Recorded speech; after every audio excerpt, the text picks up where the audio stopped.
രമേശ് ചെന്നിത്തല അടുത്തതായി സത്യപ്രതിജ്ഞ ചെയ്യാനായി ഇടിയിക്കുന്നു. രമേശ് ചെന്നിത്തല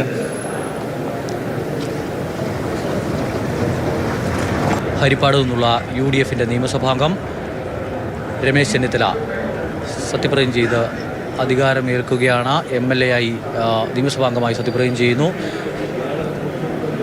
കേരളത്തിൻ്റെ ആഭ്യന്തരമന്ത്രി, വിജിലൻസിൻ്റെ ചുമതലയുള്ള മന്ത്രി, കയർ വകുപ്പിൻ്റെ കൂടി ചുമതലയുള്ള മന്ത്രി രമേശ് ചെന്നിത്തല സത്യപ്രതിജ്ഞ ചെയ്തു.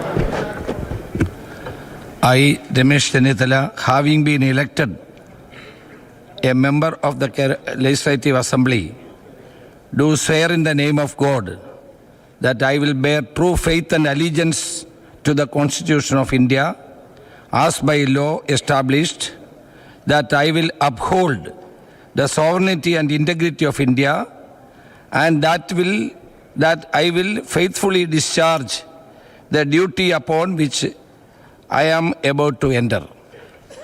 രമേശ് ചെന്നിത്തല ഇംഗ്ലീഷിലാണ് സത്യപ്രതിജ്ഞ ചെയ്തിരിക്കുന്നത്. ഇംഗ്ലീഷിൽ സത്യപ്രതിജ്ഞ ചെയ്ത ആളുകളുടെ എണ്ണം ഇപ്പോൾ 5 ആവുകയാണ്. KM മുരളീധരൻ, അതോടൊപ്പം തന്നെ ഫൈസൽ ബാബു, മാത്യു കുഴൽനാടൻ, മാണി സി കാപ്പൻ അടക്കമുള്ളവരും ഇംഗ്ലീഷിലാണ് സത്യപ്രതിജ്ഞ ചെയ്തത്.